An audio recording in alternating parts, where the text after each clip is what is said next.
नमः शिवाय। हर हर महादेव। नमस्कार प्रिय भक्तगणों, आप सभी को हरितालिका तीज की हार्दिक बधाई एवं अनंत शुभकामनाएं। प्रिय भक्तगणों, आज की इस वीडियो में आप जानेंगे कि हरतालिका तीज साल 2024 में कब है। 5 सितंबर या फिर 6 सितंबर।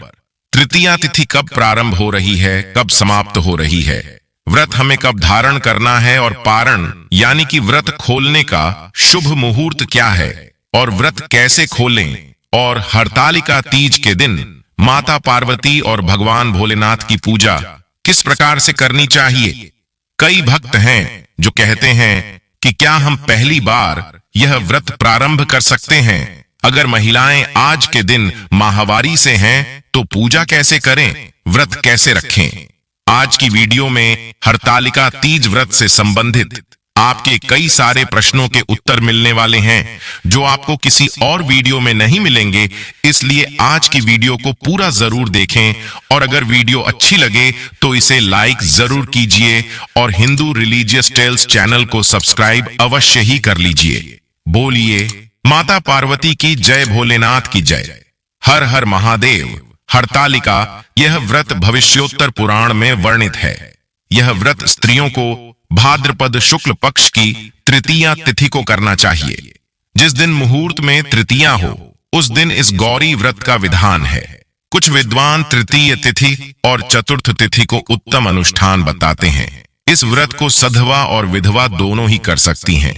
सधवा अपने अखंड सुहाग के लिए और विधवा शिवलोक की प्राप्ति के लिए करती हैं। अपने पति की लंबी आयु के लिए, अच्छे स्वास्थ्य के लिए, सुख समृद्धि के लिए, संतान की प्राप्ति के लिए और अखंड सौभाग्य के लिए, दाम्पत्य जीवन को सुखमय बनाने के लिए इस व्रत को निर्जल धारण करके शिव और पार्वती की पूजा करते हैं और उनसे अपने अखंड सौभाग्य के लिए प्रार्थना करते हैं।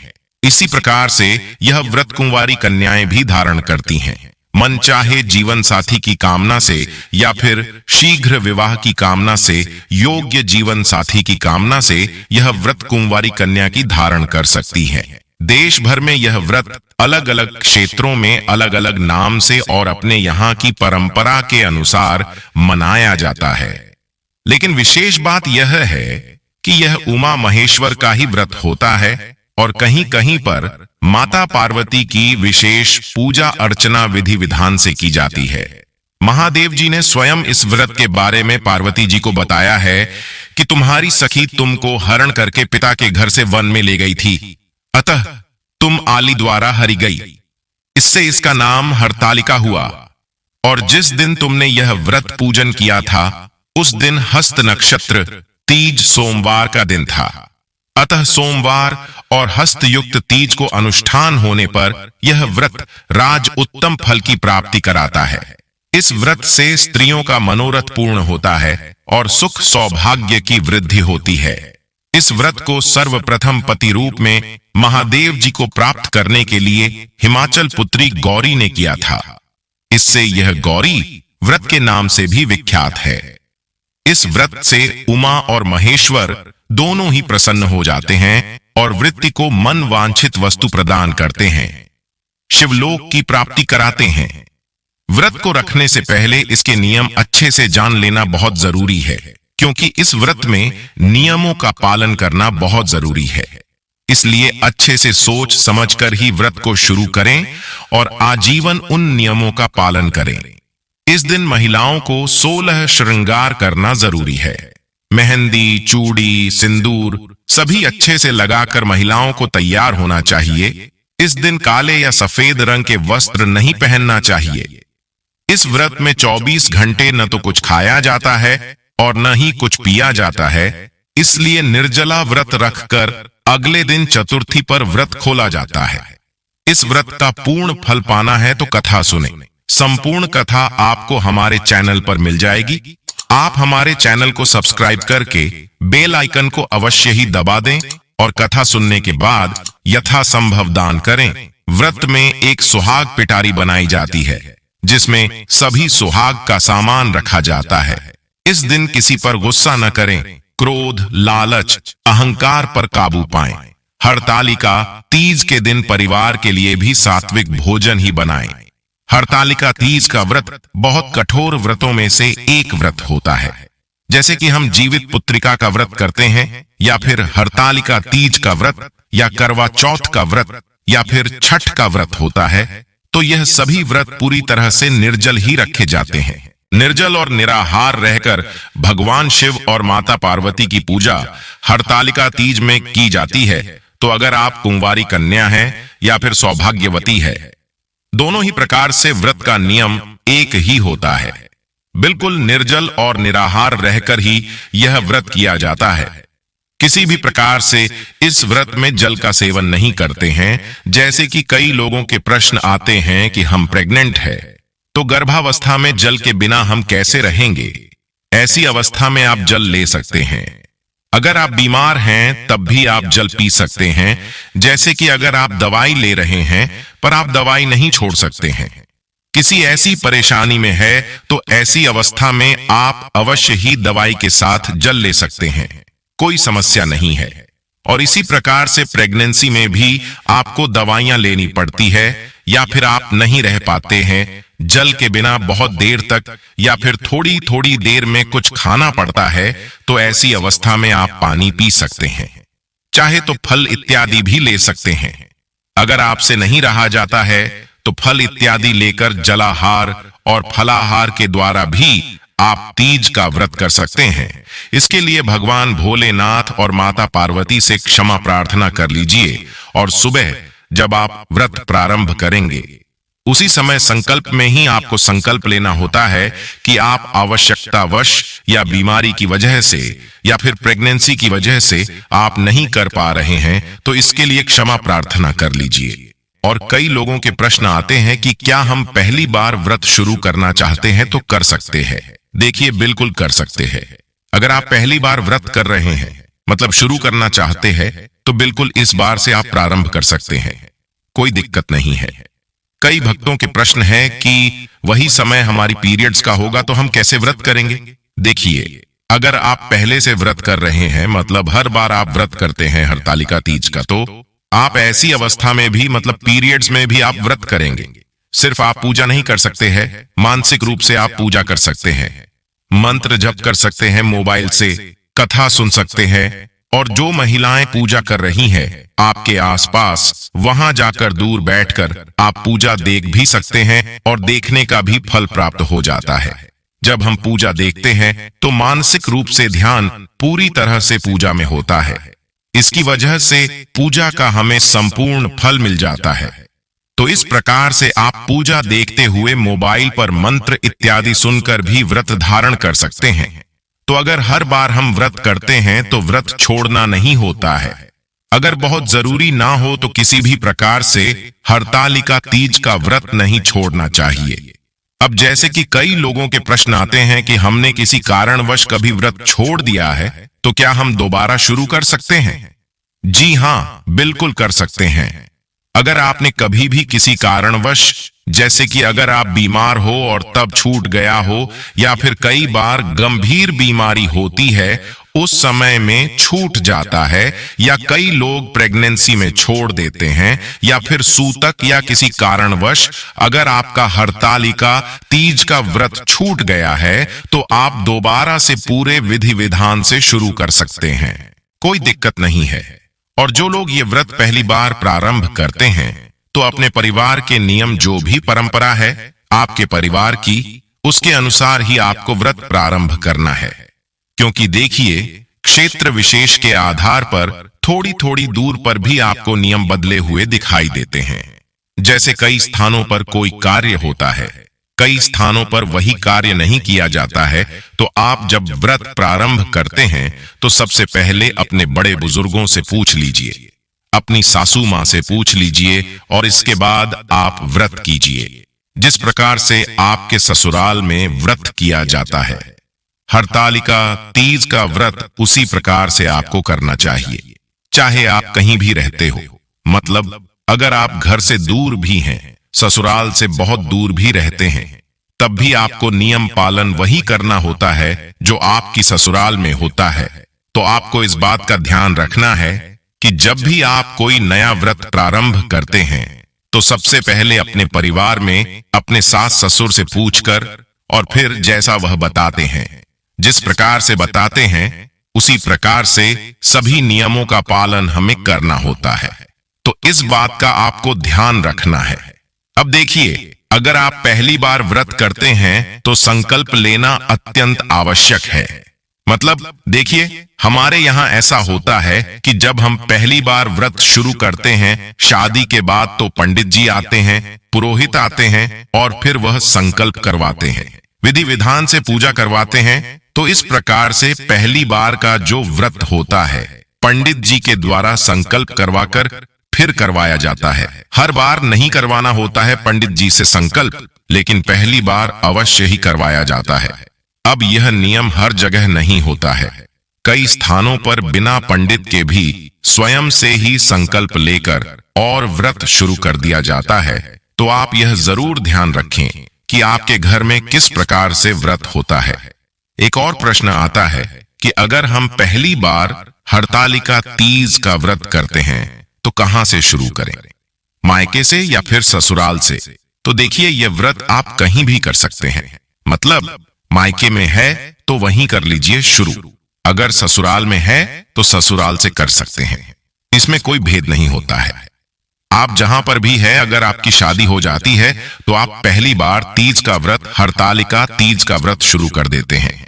ऐसे कई स्थानों के नियम भी होते हैं। जैसे कई परिवारों में होता है कि मायके में जाकर ही व्रत शुरू करना है, कई स्थानों में ससुराल से किए जाते हैं। तो अगर इस प्रकार के नियम है, यह तो आपको अपने परिवार से पूछकर देखकर ही पता चलेगा। ठीक है, तो जैसा वह लोगों के यहाँ करते हैं आप उसके अनुसार ही करेंगे। इस बात का आपको ध्यान रखना है कि जैसा हमारे परिवार में नियम है, रीति रिवाज है, उसी का पालन हमें करना चाहिए। चाहे हम जीवित पुत्रिका का व्रत करते हैं या फिर हरतालिका तीज का करते हैं, जैसा हमारे परिवार की परंपरा होती है उसी के नियम का पालन करते हैं। आइए अब जानते हैं हरितालिका तीज कब है, पूजा विधि क्या है, कौन से मंत्रों का जाप करना चाहिए और व्रत का पारणा करने के अलावा आप पूजा के शुभ मुहूर्त में कर सकते हैं। लेकिन उससे पहले अभी तक आपने वीडियो को लाइक नहीं किया है तो वीडियो को लाइक करके चैनल को सब्सक्राइब अवश्य कर लें। 5 सितंबर गुरुवार को तृतीया तिथि प्रारंभ होगी दोपहर 12:22 से और समाप्त होगी 6 सितंबर शुक्रवार को दोपहर 3:01 पर। इस बार उदया तिथि के अनुसार 6 सितंबर शुक्रवार के दिन हरतालिका तीज का व्रत रहेगा। व्रती कन्याओं को या महिलाओं को एक दिन पहले सात्विक भोजन ग्रहण करना चाहिए। शुक्रवार के दिन सूर्योदय होगा सुबह 6:14 पर, सूर्यास्त होगा शाम 6:35 पर। ब्रह्म मुहूर्त सुबह 4:38 से 5:26 तक रहेगा। ब्रह्म मुहूर्त का समय सुबह पूजा करने के लिए बहुत ही उत्तम माना जाता है। शुक्ल योग रात 10:14 तक रहेगा और बाद में ब्रह्म योग प्रारंभ हो जाएगा। अभिजीत मुहूर्त दोपहर 12 बजे से 12:49 तक रहेगा। आप अभिजीत मुहूर्त में दोपहर की पूजा कर सकते हैं। भगवान शिव, माता पार्वती ने भगवान गणेश जी की मूर्तियां बना सकते हैं। राहु काल सुबह 10:30 से दोपहर 12 बजे तक रहेगा। हरतालिका तीज में सुबह और शाम विधि विधान से पूजा की जाती है। सुबह व्रत का संकल्प लेकर व्रत प्रारंभ करना चाहिए। सुबह की पूजा आप ब्रह्म मुहूर्त के अलावा सुबह 6:01 से 8:32 के बीच में कर सकते हैं। इसके बाद सुख शांति पूजा का सबसे उत्तम मुहूर्त होता है। प्रदोष काल का मुहूर्त है शाम 5:50 से 7:20 तक। शाम की पूजा आप इस शुभ मुहूर्त में अवश्य करें। इस शुभ मुहूर्त में अविवाहित कन्याएं भगवान शिव और माता पार्वती का गठबंधन भी कर सकती हैं। ऐसा करने से विवाह में आ रही बाधाएं दूर हो जाती हैं और मनोवांछित वर की प्राप्ति होती है। हरितालिका तीज व्रत का पारणा अगले दिन किया जाता है। 7 सितंबर शनिवार को सुबह सूर्योदय होने के बाद यानी सुबह 6:14 से 7:15 के बीच में आपको व्रत खोलना चाहिए। व्रत खोलते समय पानी, दूध या फलों का जूस ग्रहण करना चाहिए। इसके थोड़ी देर के बाद ही आपको शुद्ध सात्विक भोजन ग्रहण करना चाहिए, क्योंकि इस उपवास में मिट्टी से भगवान गणेश, भगवान शिव और माता पार्वती की मूर्ति बनाई जाती है। शिवलिंग बनाए जाते हैं और उन्हीं की पूजा का महत्व होता है। पूजा करने के बाद अगले दिन व्रत का पारणा करने से पहले विसर्जन किया जाता है। तो आप हरतालिका तीज के दिन किसी नदी, तालाब के पास की शुद्ध मिट्टी के शिवलिंग बना सकते हैं। साथ ही माता गौरी की प्रतिमा भी स्थापित करें। यदि आपके लिए भगवान शिव, माता पार्वती की मूर्ति बनाना संभव ना हो तो आप केवल मिट्टी से शिवलिंग बनाकर भी पूजा कर सकते हैं, और इसके बदले आपके पास जो भी मूर्ति या तस्वीर है आप उनका पूजन भी कर सकती हैं। पूजा करने के लिए आपको चंदन, जनेऊ, फुलेरा पुष्प, नारियल, अक्षत पान के पत्ते, इलायची, सुपारी, 5 तरह के ऋतुफल, दान दक्षिणा, मिठाई, पूजा की चौकी, धतूरे का फल, कलश, अभिषेक करने के लिए तांबे का पात्र, दूर्वा, आंख का फूल जो कि भगवान गणेश और भगवान शिव को अर्पित किया जाता है, घी, दीपक, कपूर और व्रत कथा पुस्तक की आवश्यकता होगी। वही शिवलिंग पर अर्पित करने के लिए आप बेलपत्र, शमी पत्र, देवदार पत्र, चंपा, कनेर, भृंगराज, धतूरा, आम के पत्ते, अशोक के पत्ते, पान के पत्ते, केले के पत्ते, भांग, शमी के पत्ते का इस्तेमाल कर सकते हैं। अब जानते हैं बहुत ही आसान पूजा विधि के बारे में। हरतालिका तीज की पूजा करने के लिए सबसे पहले सुबह ब्रह्म मुहूर्त में उठकर गंगा जल से स्नान करें। फिर हाथ में जल और पुष्प लेकर व्रत रखने का संकल्प लें। भगवान के माता गौरी की पूजा अर्चना करें। बालू या फिर चिकनी मिट्टी से भगवान शिव, माता पार्वती और गणेश जी की मूर्ति बनाएं। पूजा स्थल पर केले के पत्तों से या रंगोली के सुंदर मंडप बनाएं। फुलेरा लगाइए। गंगा जल मिश्रित पंचामृत से गौरी शंकर जी का अभिषेक करें। भगवान गणेश जी को दूर्वा और जनेऊ चढ़ाएं। भगवान शिव को चंदन, मौली, अक्षत, धतूरा, आंख के फूल, भस्म, अबीर, गुलाल, भांग और 16 प्रकार की पत्तियां, चाहे वह बेलपत्र हो या शमी पत्तियां हो, आप अर्पित करें। माता पार्वती को सुहाग की सामग्री अर्पित करें। धूप दीप प्रज्वलित कर तीज की व्रत कथा सुनिएगा। व्रत कथा के बिना अधूरा रहता है। और फिर भगवान को सबसे अंत में आरती करने के बाद मौसमी फलों का या फलों के जूस का भोग लगाएं। दिन व्रत रखे शाम को एक बार फिर से इसी तरह विधि विधान से कथा पढ़ने और सुनने के साथ ही भगवान का पूजन करें। संभव हो तो रात्रि जागरण करें, नहीं तो जितनी देर तक संभव हो उतनी देर जाकर पूजा अर्चना करें। मानसिक रूप से मंत्रों का जाप कर सकते हैं। अगले दिन सुबह ब्रह्म मुहूर्त में स्नान करें। कृष्ण भगवान शंकर और माता पार्वती की पूजा करें। माता पार्वती को आप सिंदूर चढ़ाएं और सिंदूर अपनी मांग में भी लगाएं। सुहागिन महिलाओं को माता पार्वती से सुहाग जरूर लेना चाहिए। इसके बाद मिट्टी के शिवलिंग या फिर मिट्टी की प्रतिमाओं का विसर्जन करें। पूजा में चढ़ाए गए जो पुष्प, अक्षत है उनका विसर्जन करें और सुहाग की सामग्री को किसी ब्राह्मणी को दान देने के बाद व्रत का पारण करना चाहिए। हरतालिका तीज में पूजा का मंत्र है। भगवान गणेश जी की पूजा करते समय ओम गण गणपतये नमः या फिर वक्रतुंड महाकाय सूर्यकोटि संप्रभ निर्विघ्नं कुरु मे देव सर्वकार्येषु सर्वदा, इस मंत्र का जाप करें। भगवान शिव का मंत्र है ओम नमः शिवाय, ओम महेश्वराय नमः, ओम पशुपतिनाथ नमः। अंबा माता पार्वती का मंत्र ओम पार्वतत्य नमः, ओम ओमाय नमः या फिर या देवी सर्वभूतेषु माम गौरी रूपेण संस्थिता नमस्तस्य नमस्तस्य नमस्तस्य नमो नमः मंत्र का जाप करना चाहिए।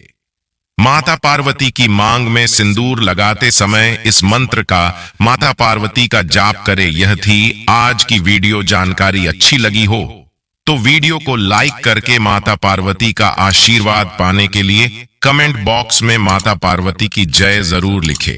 नमस्कार। जय श्री राम। हर हर महादेव।